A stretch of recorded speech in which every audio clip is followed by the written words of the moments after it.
Hey everyone, here in Amplify, we are super thankful to have a diverse group of guests with very diverse opinions. Just know that not all of their perspectives align with what we believe at Stories of Anti-Semitism, and with that in mind, enjoy the episode. All right, welcome to Amplify with Stories of Anti-Semitism, where we talk about everything at the intersection of Israel, anti-Semitism in the church. I'm your host, Jeremy Jacobs. I'm the president and founder of Stories of Anti-Semitism. And no, I didn't say, like I've said in past episodes, that I'm the founder of anti-Semitism, because I'm not the founder of anti-Semitism. I'm not the devil himself, I promise. We're very excited to have a special guest with us today. His name is Professor Craig Keener from Asbury Seminary in Wilmore, Kentucky. So Dr. Keener, it's wonderful to have you on. Welcome to Amplify. It's my privilege to be with you, Jeremy.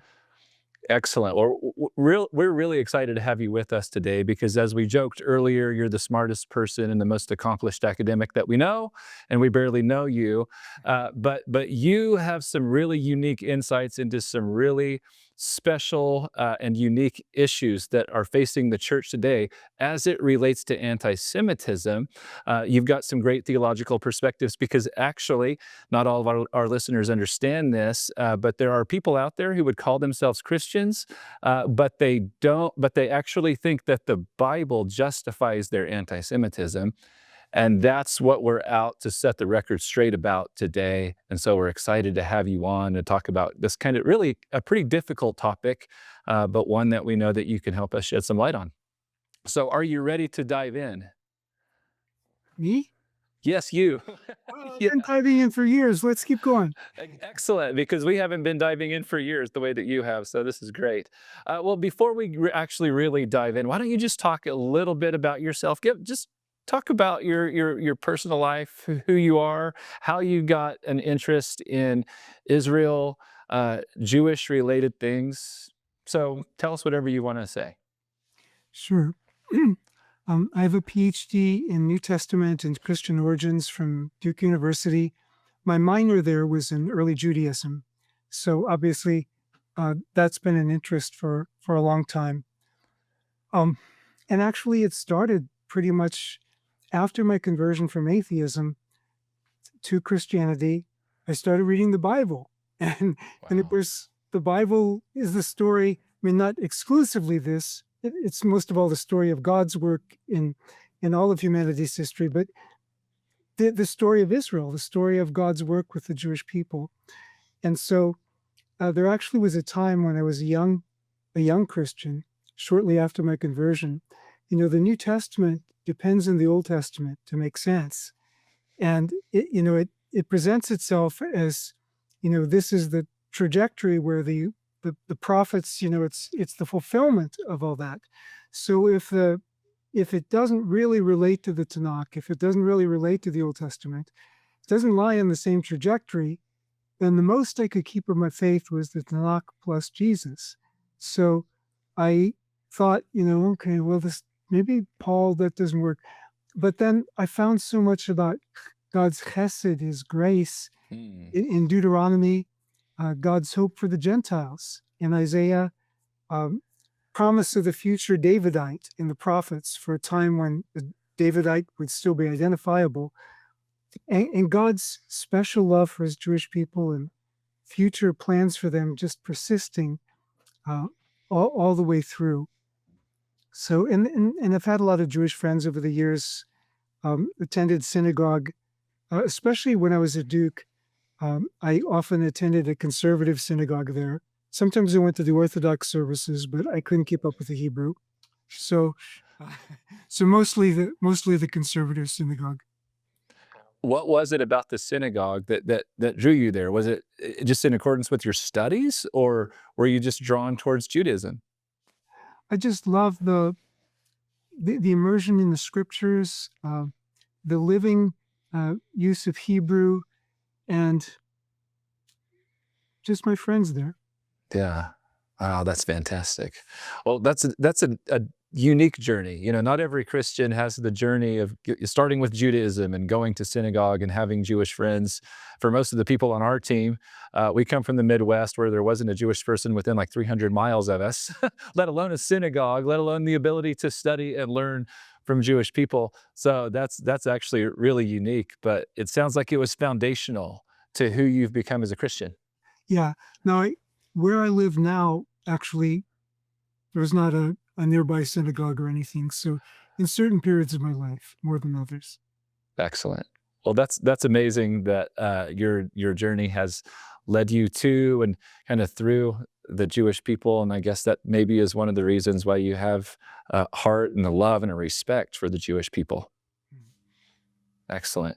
Well, let's dive into some of our questions here, and we're going to get to the anti-Semitism piece in just a second. But we have a Christian audience, we have a Jewish audience. Actually, I think probably even for some of our Christian audience, maybe they've never actually had the question answered for themselves why they should even really care about Israel or Jewish people, or even for that matter, why they should even care about what's going on right now in terms of the war in Israel and rising anti-Semitism. So if you had to answer that question for someone in our Christian audience, what would you say to them? The story of the Jewish people is a central part of the biblical storyline. So if you're a Christian and you have a Bible, I mean, already right off the bat, even in the New Testament, Jesus is so closely bound up with the people of and the promises to Israel. I mean, the son of David, the restoration, Son of Man in Daniel 7, which I believe is where Jesus gets, the title for himself as Son of Man. Son of Man is collective as well as individual. It's like the king of God's people, but it's also God's people there suffering under the evil empire and then exalted.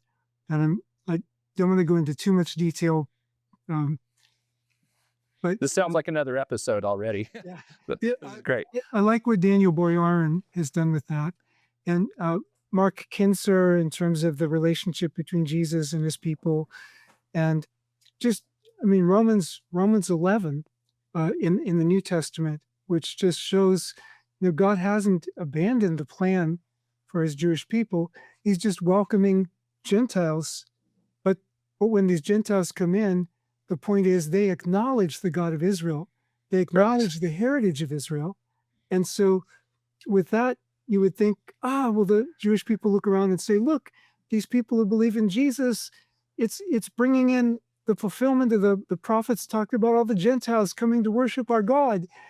But Paul warns in that passage also about, now you Gentile believers don't look down on Jewish people because you've been grafted in, because remember, it's their heritage in which you've been grafted in. Right. And by neglecting that very thing, by actually embracing a replacement theology, these Gentile Christians have done the very thing that Paul warned against in that passage and have undercut their testimony to Jewish people. Yeah. Well, I'm so glad you brought that up. And we're going to come back to supersessionism or replacement theology in a little while in this discussion. But, you bring up Romans 11 and the fact that Paul says to the Christians in Rome, he says, don't be arrogant, right? You have negative attitudes towards Jewish people, towards your Jewish brothers and sisters, and that's wrong. It's interesting because I remember maybe a year or so ago, I heard a pastor say on a YouTube video that he wasn't anti-Semitic, that he was ignorant Semitic. In other words, it wasn't even that he necessarily had a negative view of Israel or Jewish people. It's just that he never had been challenged or provoked to really think about Israel or the Jewish people.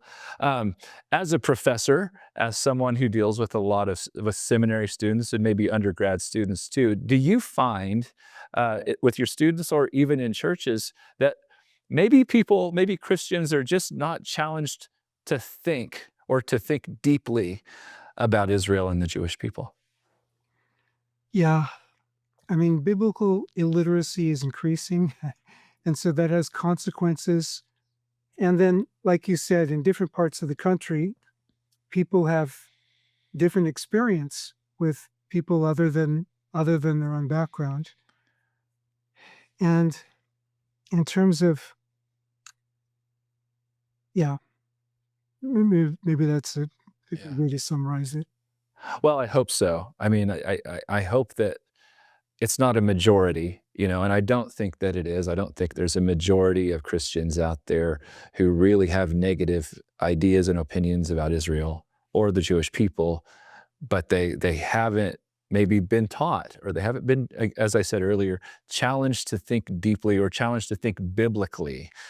Um, And even those who read the Bible and recognize that it would be a terrible thing to be against the Jewish people. And actually, biblically, love your neighbor as yourself. It's a terrible thing to be against anybody, but I mean, that's kind of even broader. But I think a lot of Christians are ignorant of the history of Christian anti-Semitism.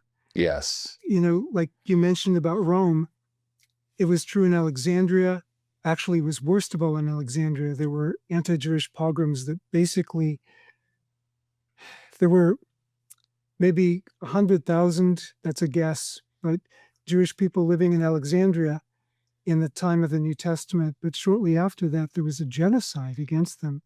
So anti-Judaism was widespread in the Roman world, some parts more than others. And sometimes when people become followers of Jesus, if they're not taught fully, they bring in a lot of their pre-Christian baggage with them. Right. And that really, I think, infected the church very early on. Well, so you're kind of taking us in to Christian anti-Semitism now, and I think what you just said actually serves as a good foundation, because the pogrom that happened in Alexandria, what year was that? There's actually more than one. Yeah, there's several. What would have been the first one, the earliest that we would have seen in church history? Oh, in church history? Well, If you it know. wasn't the Christians who, I mean, it was Okay. probably around 110, I think. But I may be getting this wrong because there was more than one. It happened in Alexandria. It spread to Libya, Cyrene, but there were also things that happened shortly after the year 70. There were a bunch of them. Right. Well, I think what you're saying, we have a very short video with a 30,000-foot view of Christian anti-Semitism on our website, so people can go there and check that out. But, what you're saying and alluding to here is that, in early Christianity, in the early church, even church fathers like Origen, like Augustine, many others, they actually had a theological anti-Semitism, or at least an anti-Judaism. And what we've talked about before many times, even on this podcast, is the early belief was the church had replaced Israel. And they also believed that it was because the Jews had killed Jesus. And so therefore, not only is he done with Israel, but they're kind of now a detestable people. And the church fathers carried that premise into a lot of their teachings and their writings, and then they found scriptures that they thought would kind of support that assumption or that premise that they already had. And so if we could, I'd like to just take us into a few of those passages and just have you talk about each one of these. Matthew 27:25, and for those watching, we'll pop these up on the screen so you can kind of track along with us, but I'm going to read this to you from my Bible app, and give me just a second here. I'm just going to read it out loud for our audience so that they know what this verse is. And so Matthew 27:25 happens in the context, of course, of Jesus. He's brought before the people. He's brought before some Jewish people, and they say, would you like to release Jesus, or would you like to release Barabbas? And the Jewish audience before Jesus says, well, we free Barabbas. And then they go on and they say in verse 25, they say, and all the people answered, may his blood be on us and on our children. Right? And so there are Christians out there who would look at that verse and say, oh, the Jewish people for all time, every one of them in scope, they're an accursed people. The death of Jesus, his blood is on all of them. And that's then used to justify a hatred of the Jewish people. Dr. Keener, how do we understand this verse properly in its context so that we understand this is actually not an anti-Semitic verse? Yeah. Matthew, I mean, the verse doesn't use generation, but, us and our children kind of implies that idea. Consistently, Matthew uses this generation for the generation that was then living. And in the larger context of Matthew, there's a big deal about the judgment, what was viewed as judgment coming on Jerusalem within a generation. So you've got, and it's not just the Gospel of Matthew. I mean, Josephus talks about how the revolutionaries and the Roman misadministration provoked this, but sometimes sees this as judgment on sometimes the revolutionaries. Later rabbis viewed it as judgment on their people. Now, the reasons for the judgment differ somewhat, although in the Gospels, part of it has to do with the misadministration of the chief priesthood, and that's also a view in the rabbis. And actually, the Sadducean elite, they look bad in the Dead Sea Scrolls. They look bad in the rabbis. They look bad in the Testament of Moses. They look bad in Josephus, even though Josephus was an aristocratic priest himself.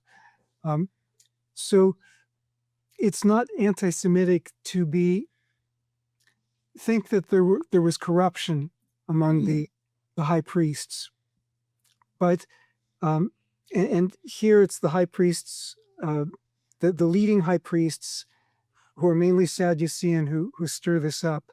Now, Matthew is also writing in a setting where you have a conflict between kind of a rising elite within Judea and Jewish followers of Jesus. And so I think that's also reflected.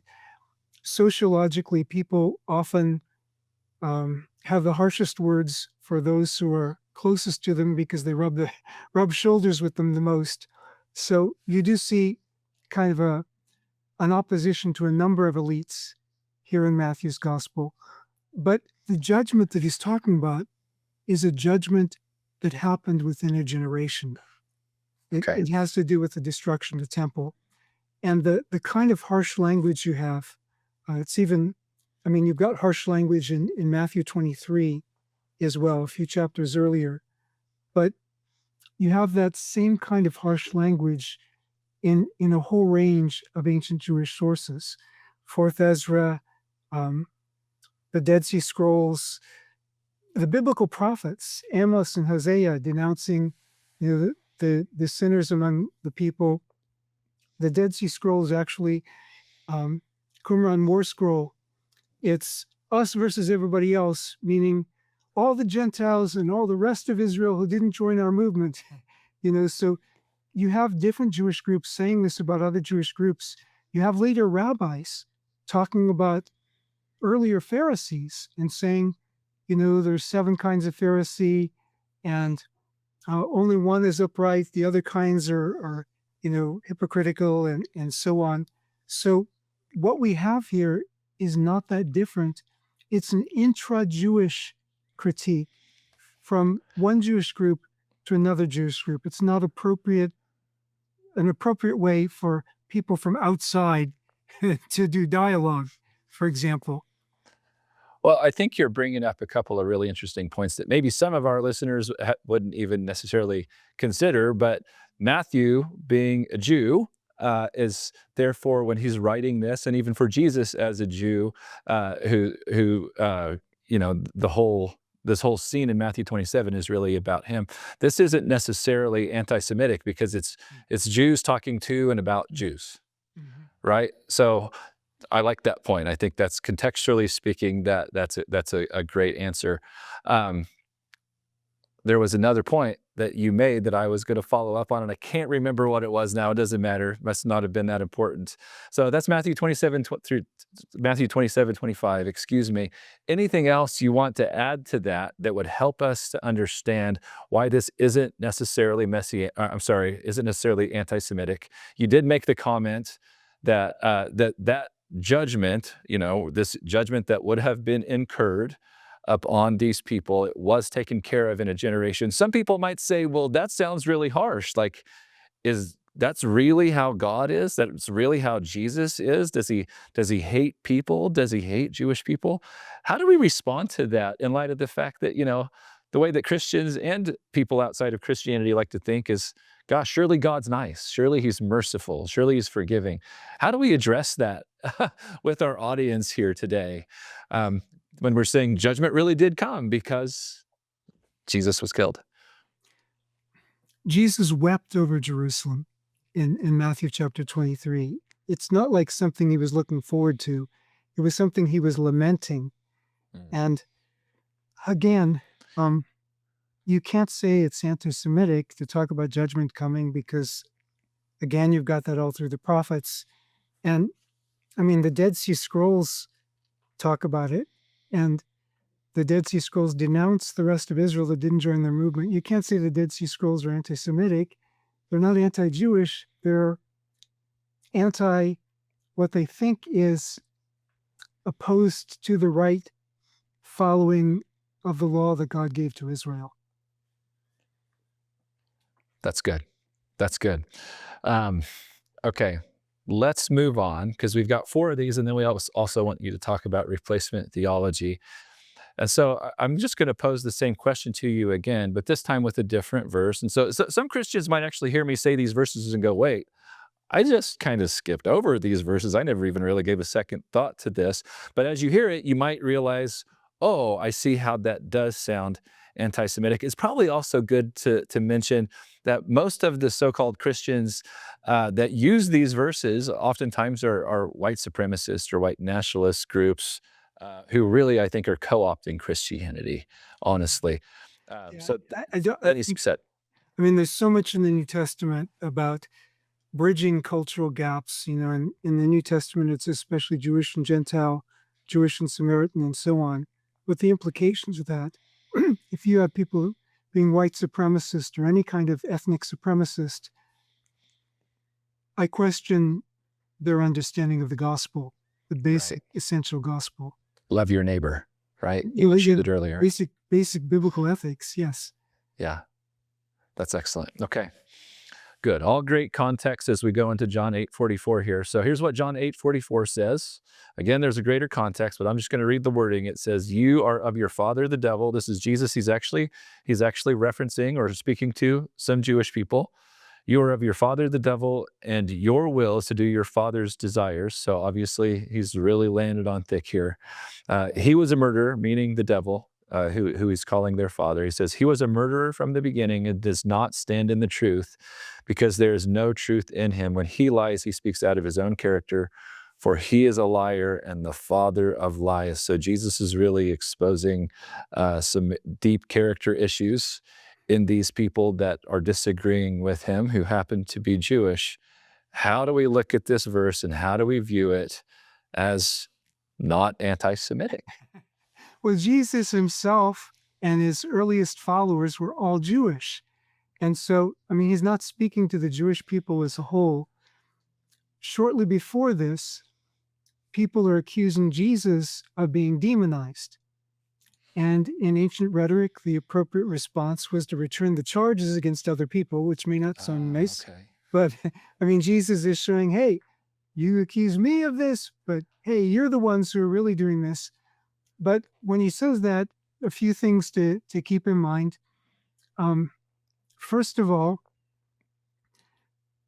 in John's Gospel, where it speaks of hoi judaioi, normally translated the Jews, they're the embodiment of ha-cosmos, the world, in John's Gospel, the local embodiment of it. But he speaks much more generically, much more widely. When he says, "You're of your father, the devil," he says that everybody has to be born from above, born from God, and become children of God, with the implication that everybody, Jewish or Gentile, are children of the devil because they follow the devil's ways, which actually was a good Jewish understanding of the world, although more often applied to Gentiles. So you're There's al- saying that that understanding would have been common to a first century Jew, that all of humanity is influenced, or the devil is like their father, and so they need to come out from under that to be close to God. Am I articulating that well? Yeah, I think most Jewish people would have said, but we've already been called out from that. Got it. So Jesus is challenging that, but he says, your father Abraham, he was good, and our father Abraham is good, but you guys aren't acting like Abraham. So um, you have to follow the covenant. It's not just an ethnic matter, but I don't think he's speaking in ethnic terms anyway. That the Judaioi, or the phrase the Jews in John's gospel, usually is used, with I think one chapter exception, for Judeans. So not even including Galileans, but specifically Judeans. Usually it's applied to the elite, not applied to everybody else. And I think there's a reason for that. So most scholars, especially since the discovery of the Dead Sea Scrolls around 1949, but Raymond Brown, J. Lewis Martin, Joseph Fitzmyer, and others have argued that the Gospel of John is especially an intra-Jewish work. So it's coming from a Jewish voice, Jewish. Anyway, so what has often been argued is after the year 70, the 18 benedictions, the Amidah, the Shemona Ezra, you have the addition of a 13th benediction, which instead of being a blessing actually was a curse on the minim, or the schismatics, which may not have been applied just to Jewish followers of Jesus, but at least they were probably the most prominent people who were considered to be schismatic within certain synagogues. I don't think this was happening in all the synagogues or happening everywhere at the same time, but in any case, maybe related to the Birkat HaMinim, this curse on the schismatics, but whether for that reason or another, the majority of scholars on the Gospel of John, it talks about being expelled from the synagogue 3 times in that gospel. And most think that that comes to the fore partly because that's what John's audience, at least in many places, was experiencing. And so John may be, here are the elite, the leaders of certain synagogues at least, who are saying, okay, we get to decide who belongs to our people and who doesn't. You guys don't belong. And John is responding, no, we do belong. Hey, you can take the title, but he does everything in the narrative to show, okay, Jesus is the vine, his people are the sheep, and so on, to take language from God's people in the Tanakh and to apply it to the Jewish believers in Jesus. So there's this conflict going on. It helps explain why John emphasizes what he does. But even all that aside, he's not speaking to all the Jewish people. The people he's speaking to in John chapter 8, by the end of the chapter, verse 59, they're actually picking up stones to try to stone him. Mm-hmm. So, conflict escalates, but, it's earlier, they're already saying, you have a demon. So it's within this particular context. It's definitely not ethnic. It's definitely not toward all the Jewish people. And it's definitely not specifically toward the Jewish people. It's toward those who are hostile towards Jesus. Yeah. Well, the point that you made that I've never heard before, that's most fascinating to me and really sticks out, is that this would have been a way that first century Jews would have argued with one another, because if they're accusing Jesus of being demonized and he says, actually, you're of your father, the devil. And the way I picture it in my mind is almost like brothers. I've got two two little boys. I got an 11-year-old and a 13-year-old. They're not that little, but that's how they argue. They're like, "No, you're like that. No, you're like that." And it's I'm not accusing Jesus of being immature, obviously, but that's how Jewish people argued in first century Judaism. And so how could we call that anti-Semitic? They're actually arguing back and forth the way that brothers argue back and forth. Luke Timothy Johnson, James D.G. Dunn, so many other scholars have already gone into detail and shown this was common way of arguing against each other. And actually, you have this in the hymns at Qumran. You actually have at one point where the Dead Sea Scrolls call the rest of Israel the community of Belial, the gathering place of Satan. So, I mean, it's really strong language. Yeah. Well, and that reminds me of a verse we'll get into in just a second. Maybe we could already go ahead and just do it now. But I feel like the most famous New Testament verses that get used against the Jewish people are Revelation 2:9 and 3:9, where the synagogue of Satan is referenced. And so it sounds like what you just said, referencing what was it, the synagogue of Belial? Is that how you said it? Yeah, this is a community of Belial, but even Community of the same Belial. thing. Synagogue, the Greek word synagoge and the Greek word ecclesia are both used as translations for some of the words, Hebrew words like kahal, for the assembly of Israel in the wilderness. And so they're both hearkening back to God's people in the wilderness.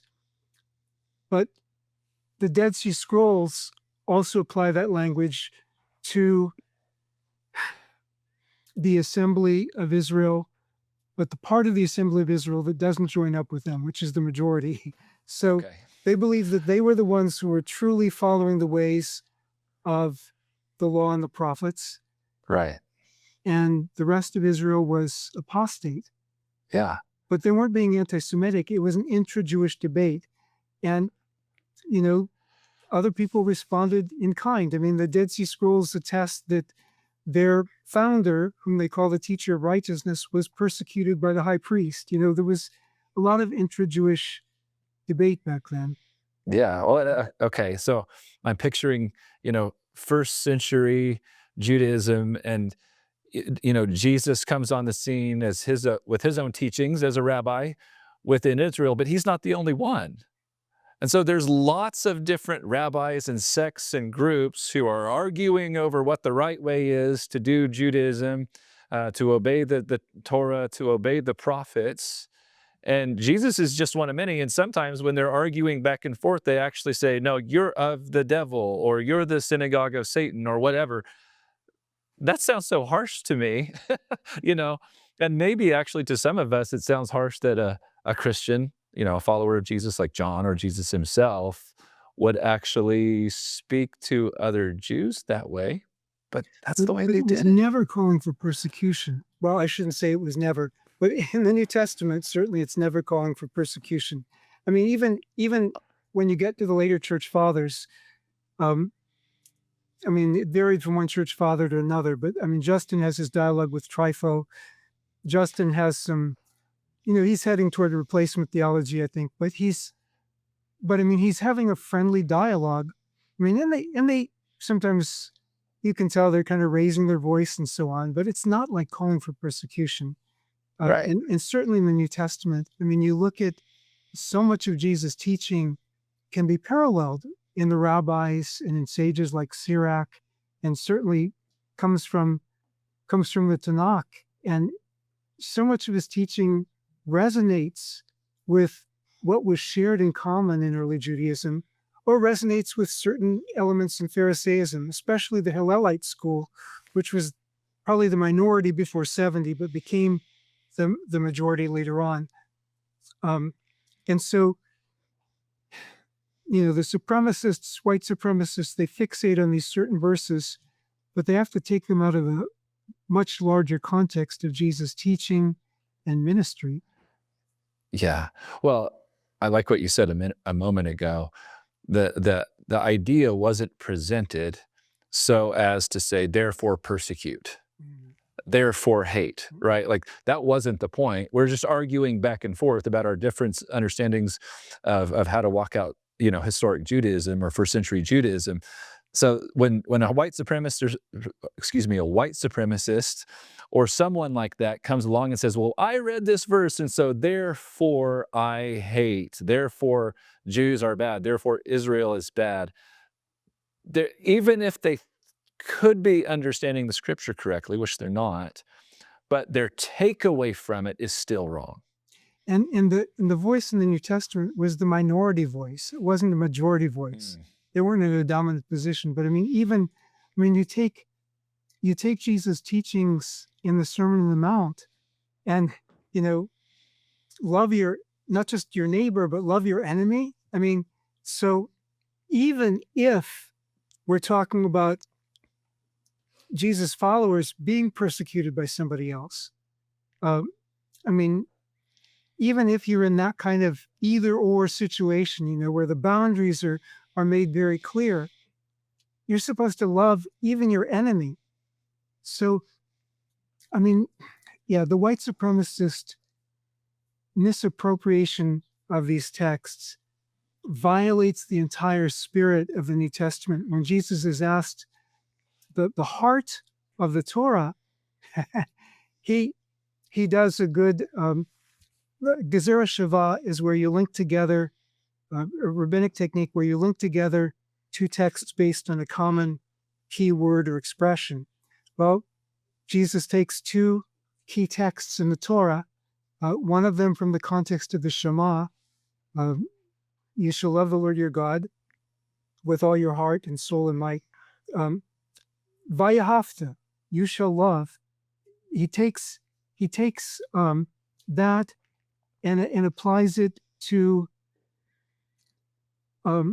He links Deuteronomy 6 with Leviticus 19, which says you shall love your neighbor as yourself. Now, if that's the heart of the Torah, what implications does that have for loving everybody? Right.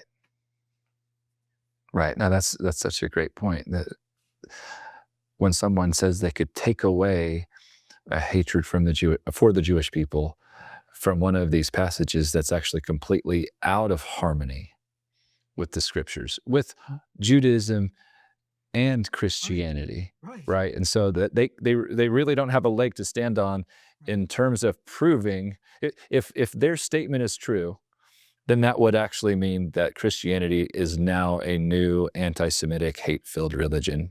But we know that that's utterly absurd, right? That's against what Jesus has taught. And talking about Jewish tradition as well, it's one of the stories, and the date of this is, it's from a later period, so we don't know.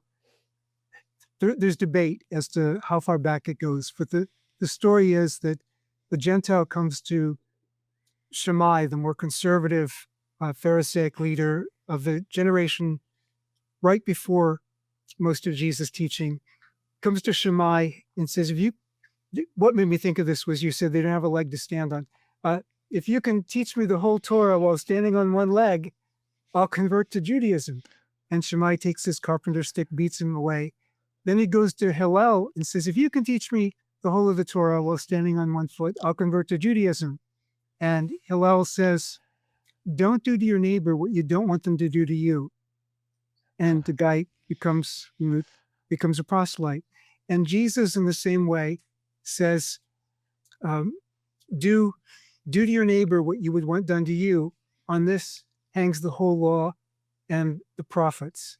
So just like he says with love your neighbor as yourself. So, that's kind of central to Christian ethics, as it was also to traditional Jewish ethics. Rabbi Akiva came closest to Jesus in saying that the heart of the law is loving your neighbor as yourself. There were different opinions in early Judaism. That's why Pharisees asked Jesus, what's the greatest commandment?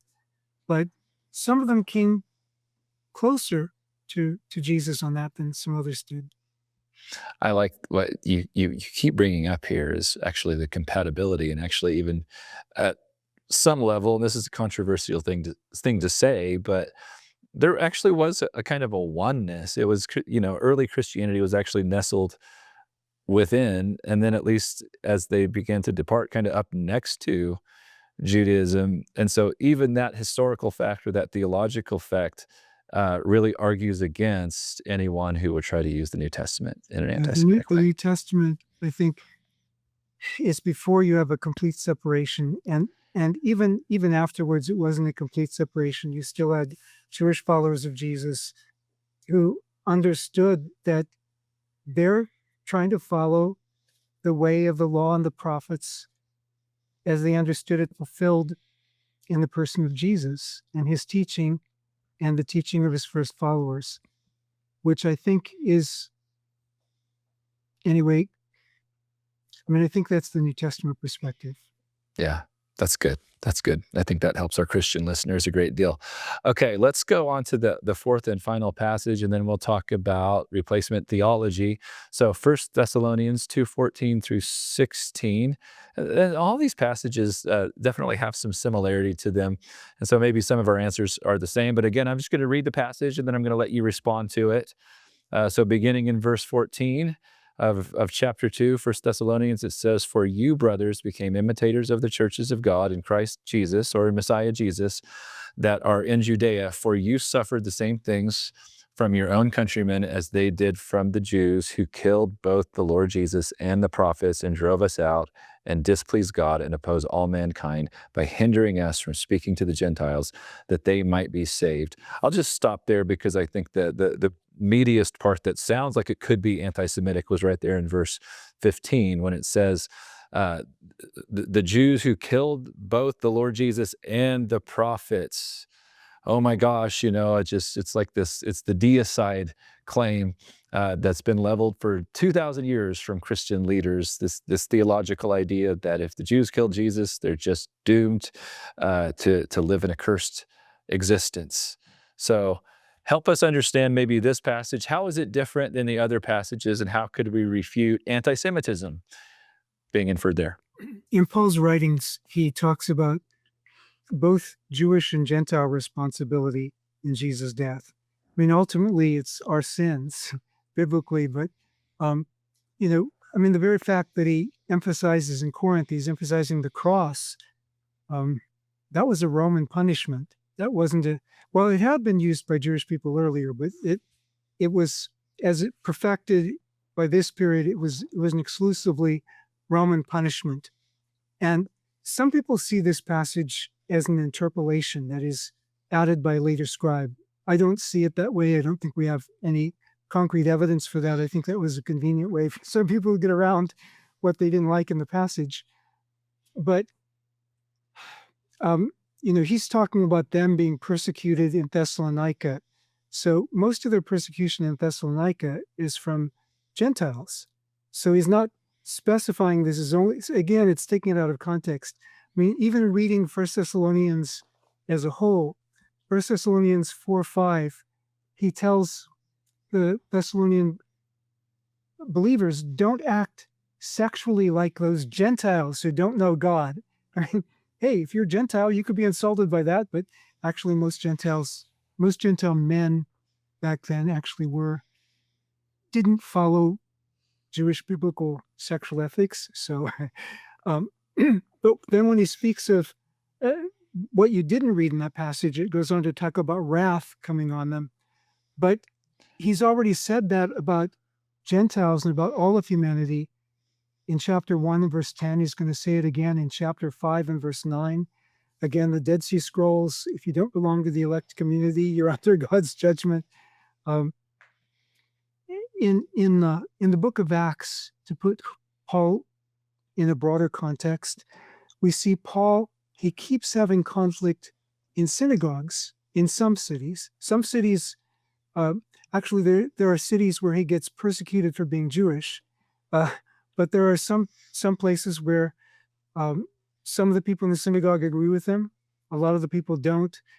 and he faces conflict there. And sometimes he says, okay, all right, I've had it. From now on, I'm going to the Gentiles.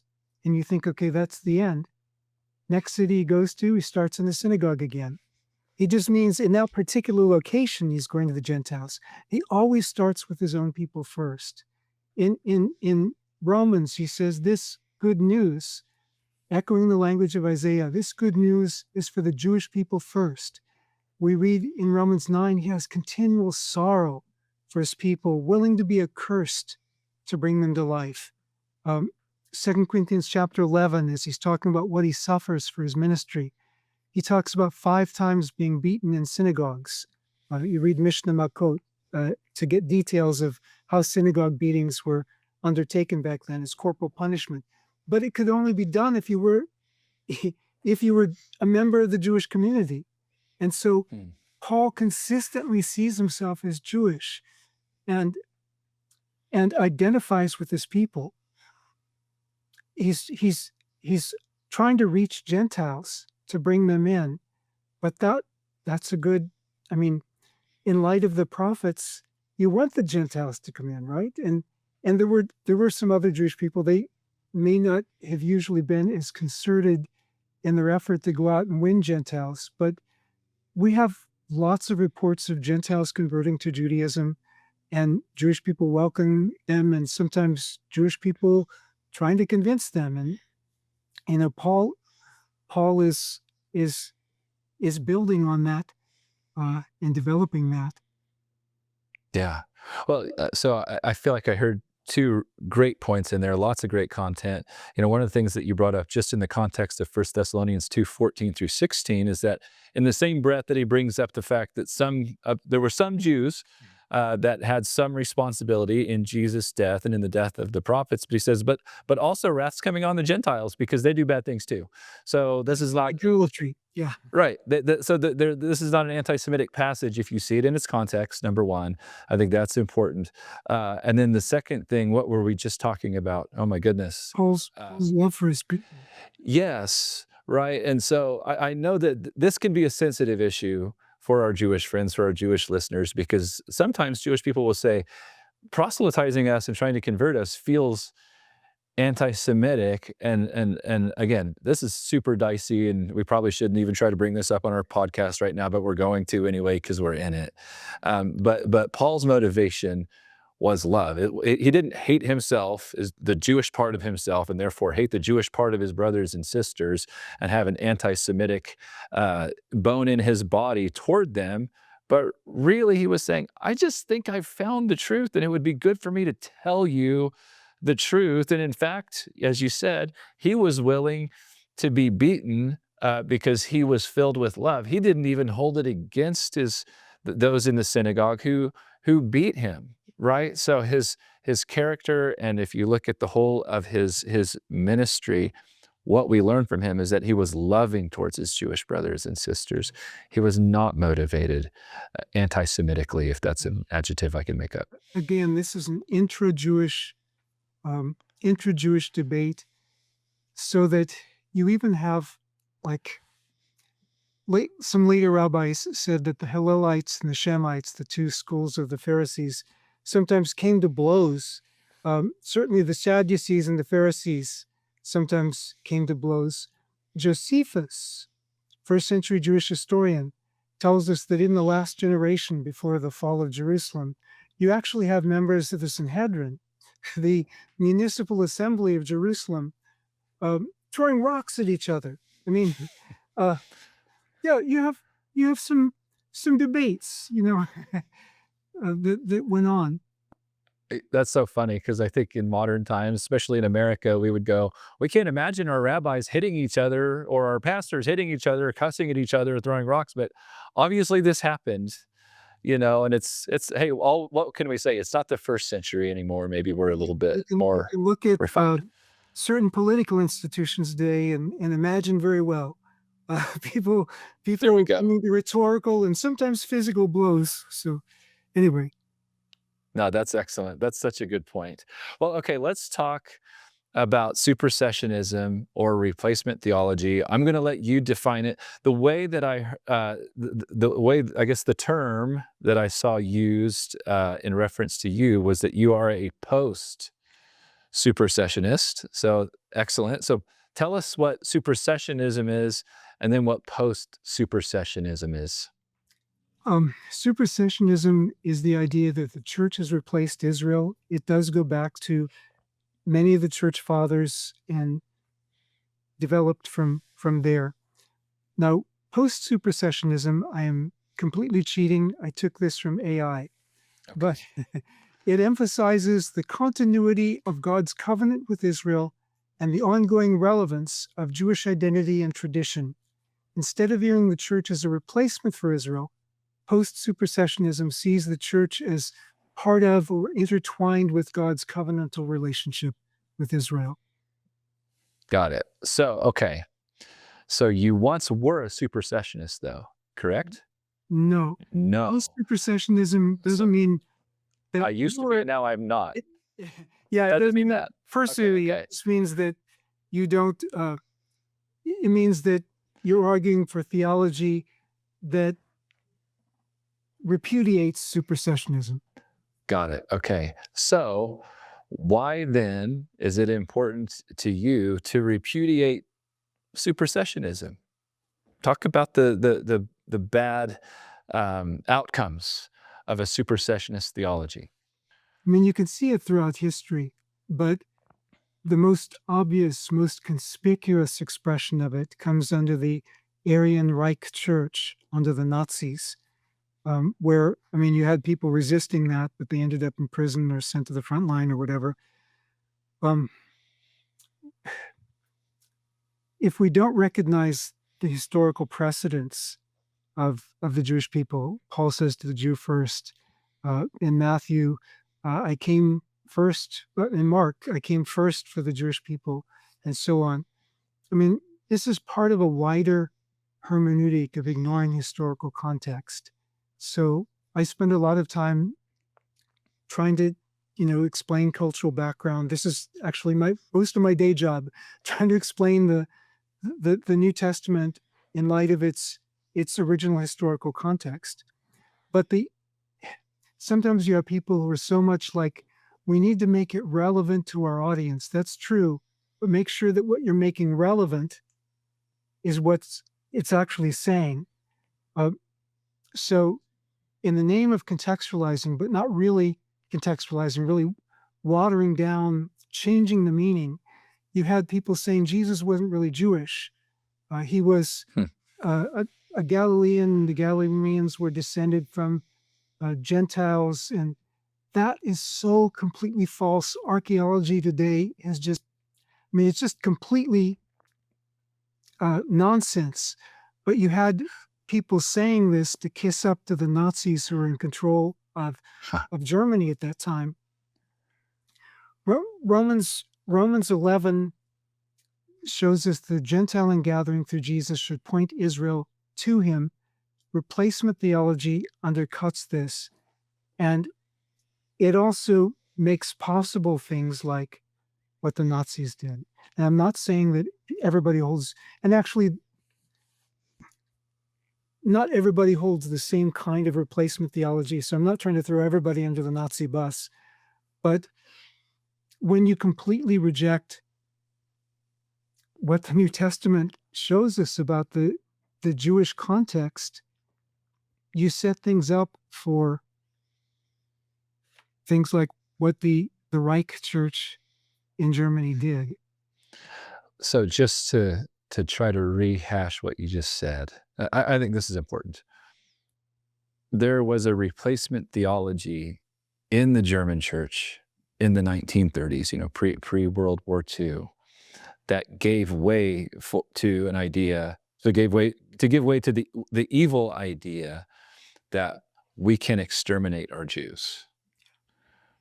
So really, sorry, go ahead. I'll let you say something more. One of my professors, E.P. Sanders, said in one of his books that his professor, Samuel Sandel, offered to tell him the names of some of the anti-Semitic theologians from the German church, because not all of them were equally, hostile, but some of them, especially the ones who kept their jobs during the Nazi regime, were very hostile toward the Jewish people. And I asked E.P. Sanders, did you ever find out who some of them were? And he was like, I really didn't want to know who some of them were. But Susanna Heschel has published a book on it, and she names names. And, a lot of us knew that Gerhard Kittel, who edited the first volumes of the Theological Dictionary of the New Testament, there's a reason why he only edited, I think it was 2.5 volumes. He couldn't edit the rest of the 10 volumes because he was under house arrest as a Nazi war criminal. And Walter Grundmann was the one who said that Jesus must have been of Gentile heritage and so on. So there are people whose writings I won't trust because I know what they were willing to do with their theology. Wow. That's horrifying. You brought up Susanna Heschel. Is she the daughter? Is she related to Abraham Heschel? Yeah, I think she's his daughter. Okay, that's what I was thinking. So we have documentation of theologians who had an anti-Semitic or a replacement theology, I should say. This is beyond replacement theology, but yeah, it helped make it more palatable. So just to get a little maybe more on point for our listeners, we just connected the dots between replacement theology and anti-Semitism. Some of our replacement theologian friends out there would say, hey, I'm not an anti-Semite, and wonderful. But how then, if you could just say it succinctly, how does replacement theology contribute to, or how can it contribute to anti-Semitism? Yeah, a person can be not a Christian and be either anti-Semitic or not anti-Semitic. So being a replacement theologian doesn't necessarily make a person anti-Semitic. But the way that people read Scripture with a replacement theology idea undercuts so much of what would refute anti-Semitism, and it has often been historically deployed in the service of anti-Semitism. Maybe that's the most cautious way to put it. Got it. So maybe rephrasing it just a little bit, supersessionism can be, not always, it could be a slippery slope to anti-Semitism, because it sounds like what you're saying is at its core, it degrades Israel's place. It degrades the place of the Jewish people. It degrades God's covenant with Israel and the Jewish people. And as soon as we degrade people, well, we could delegitimize them, we can demonize them, we can dehumanize them. And if we do any of those things to anyone, we're just going to think less of them. And it makes it easier for us then to even think that it's okay to do awful things to them. Yeah. And when you say, now God's plan is us instead of them, instead of us, in the New Testament, us is being welcomed into their heritage, but they're still special. Once it's us instead of them, historically, it usually leads to, so why are they still, and it usually leads to animosity, which it doesn't need to. Yeah.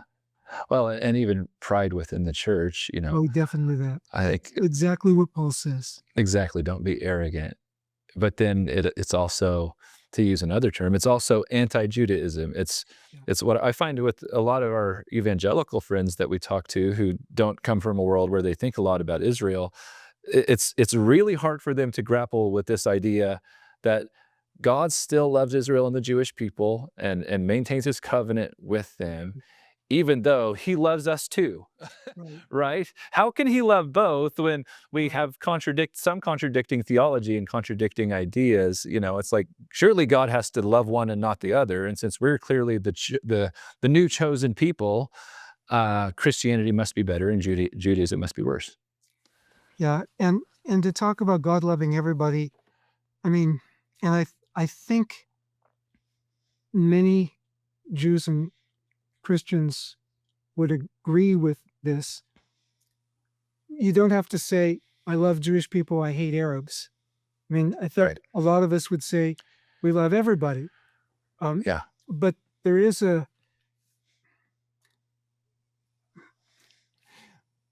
but just trying to be faithful to Scripture and the trajectory of Scripture. God has a plan for the Jewish people, and that's not negated by his love for everybody. That's good. I like that sentence. Say it one more time, just for our listeners. God loves everybody. That doesn't mean he doesn't have a special plan for the Jewish people. And yeah, his special plan for the Jewish people doesn't undercut the other things we read about in the New Testament, but it is part of the New Testament. Excellent. That's really good. You know, I'd like to come back to this if we've got time here at the end. I know we're starting to go a little bit long, but just real quick, help us with people who hold a replacement theology or supersessionism. Why do they hold it? What in your experience makes a person say replacement theology is right? You have a lot of places in the New Testament where it speaks of the church as using Old Testament language for God's people and applying it to the church. And I mean that is there, but it needs to be balanced with the other side of it, namely that when you have these passages, it's understood that this is a matter of the Jewish heritage and that Gentiles are being welcomed into this, no longer strangers and foreigners, Ephesians 2. I mean, it does contradict some of the ideas of that time. I mean, the Dead Sea Scrolls, like they could speak of themselves as God's new temple, but no Gentile, no foreigner would be welcome, which is one way of translating possibly no Canaanite or no merchant, depending on how you translate it in Zechariah, talking about the end-time temple. But in Ephesians 2, Gentiles and Jews together are welcome in the new temple. But you already have that in Isaiah 19, where, Egypt and Assyria, they'll become my people along with Israel. Or in Zechariah chapter 2, where it speaks of many Gentiles, many nations will come in and become my people at that time. Or Isaiah chapter 2, Micah chapter 4, where you have the Gentiles streaming in. Obviously, not all the Gentiles. You also have plenty in the prophets about judgment on Gentiles and so on. Judgment on all the nations that oppose God's people. But this is not a matter of replacement. It's a matter of being welcome to join up with God's plan for his people in recognizing this is the God of Abraham, Isaac, and Jacob that we are worshiping, and that there's a plan for us in the world to come, but also recognizing that God's plan for his Jewish people is not done yet. Right. And that is what's going to, in Romans 11, that's what's going to wrap things up. Yeah. But the word that comes to mind as you spoke there was that God's plan is inclusion rather than a hard distinction or an either or in terms of the church and Israel or Jew and Gentile. And I think we could go on, we could do a whole other episode sometime, and maybe we should, just about the idea that Paul was always, or many times at least in the New Testament in his letters, where he was trying to show, hey guys, this is a family of Jews and Gentiles together.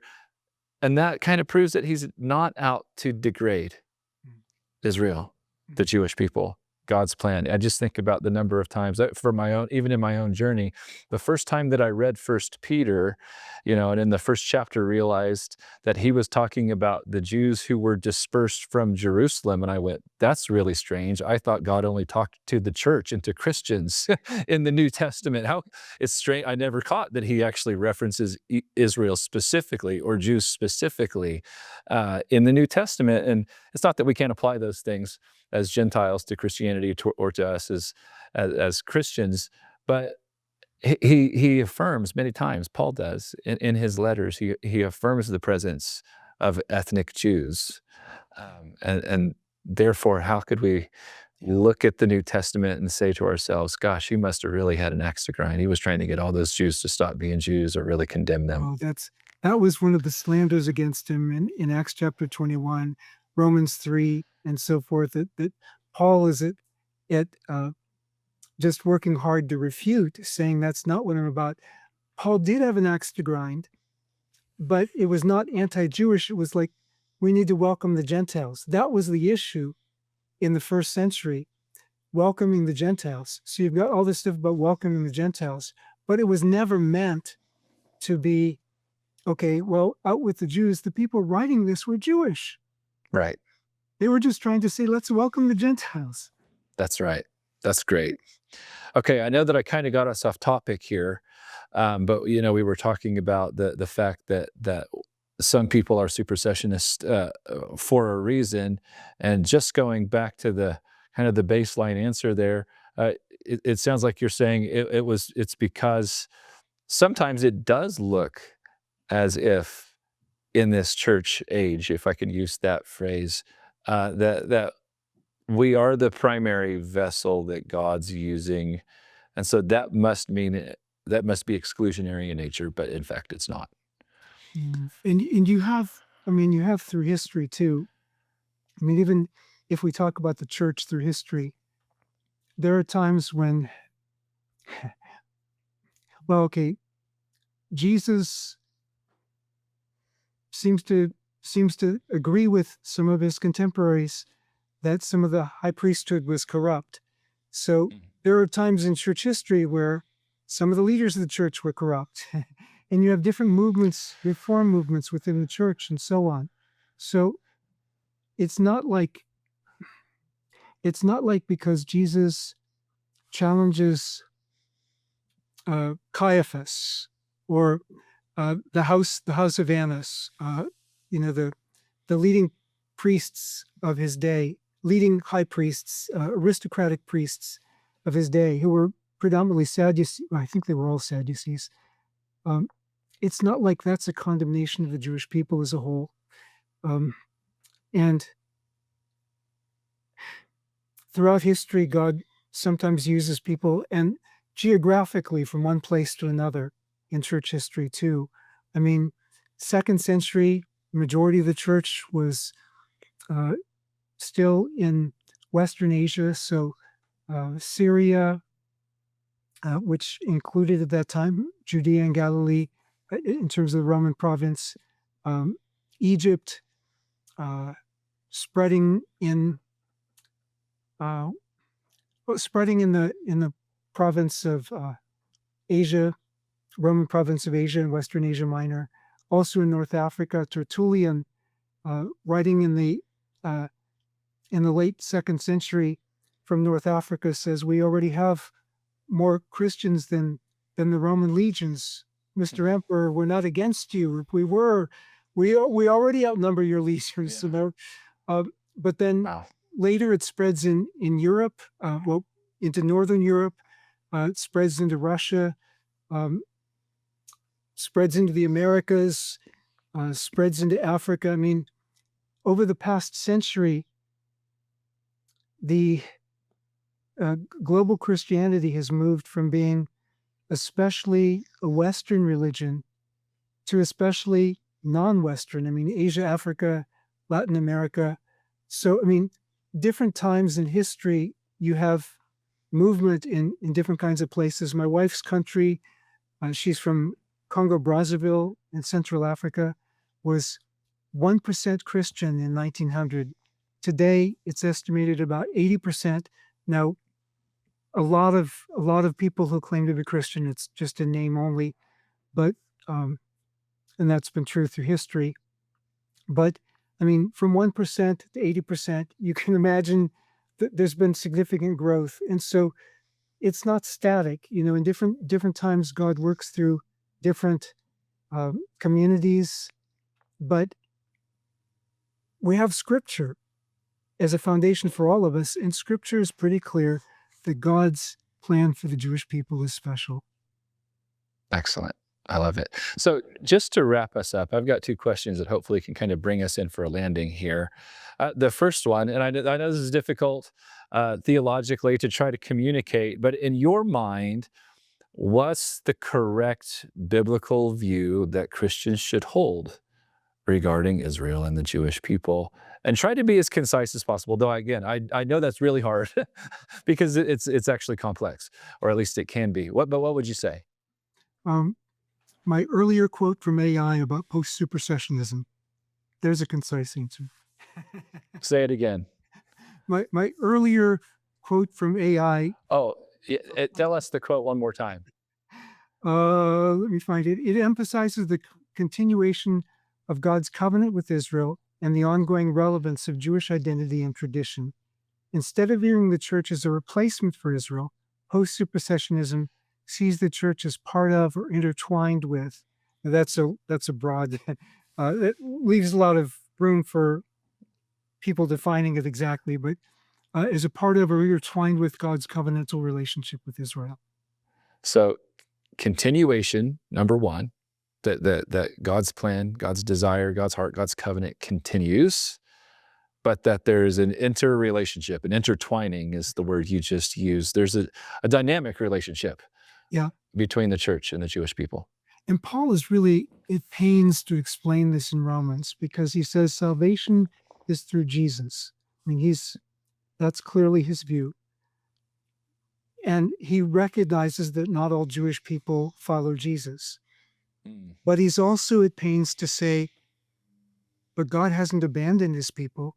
God has a special plan for his people. Look, I'm an example of this, and so on. So it does get complex when you try to distinguish different aspects of covenant relationship and so on. But that's what we have in front of us. You're right. That's what gets really difficult. And a lot of times when I talk to Christians, I think that's one of the big hangups is they're going, but they don't believe what we believe. And so that means they're wrong, right? And that's such a complex answer and not one I'm going to try to answer on our podcast because I'd rather answer that over coffee with my Jewish friend that's listening right now. That's really difficult to shackle, to be sensitive for this podcast. And we all think some people are wrong on risk of that, but obviously on who Jesus is, that is, I mean, for me, that's my central issue in my life. That's the question. But again, how we articulate that and how we relate to people with different ideas of that.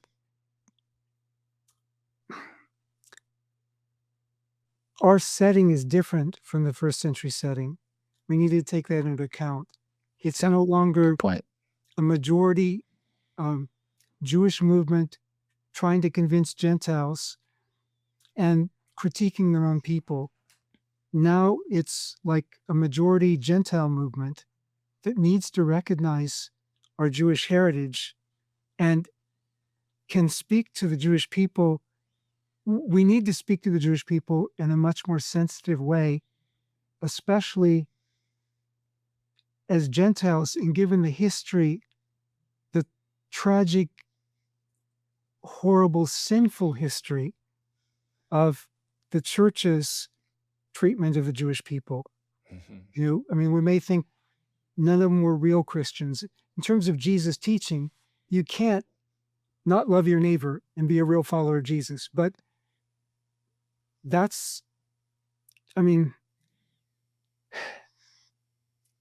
church's hands are stained with blood. And in light of that context, we owe humble, submissive, showing love. Yeah. You're reminding me of the fact that a friend a few years ago, he said, probably here's what most Christians should say to Jewish people when they meet them. They should say, thank you and I'm sorry. Yeah. Thank you because we wouldn't have Jesus without you. Yeah. And I'm sorry because in his name we've done a whole lot of damage to your people over 2,000 years. And maybe that's a pretty good way to just bring us into a landing. Like I know for today, for Jewish listeners, you heard a lot of Christian theology. You heard us talk really frankly and really openly about what we believe and why we believe it, from the scriptures, and maybe that made you uncomfortable. We're not trying to make our Jewish friends uncomfortable. We're actually trying to just say some of the things that never get said out loud. We're trying to say some of the quiet things out loud today, and hopefully that actually brings a relief to our Jewish listeners, because you hear some of our motivations, you hear our heart, our theologically motivated heart toward you, or motivation toward you. And hopefully that brings some understanding and maybe even healing for some of our Jewish listeners. So Dr. Keener, we're so thankful that you were able to join us on Amplify today. And for all of our listeners, look, we hope that you'll tune in again, listen to some of our future episodes, and make sure to like and clink, don't clink, click, like us, share stuff on social media. You'd have to follow us to do that. So please follow us. And we're just thankful for all that are tuning in, and we'll see you for our next episode. Thanks so much.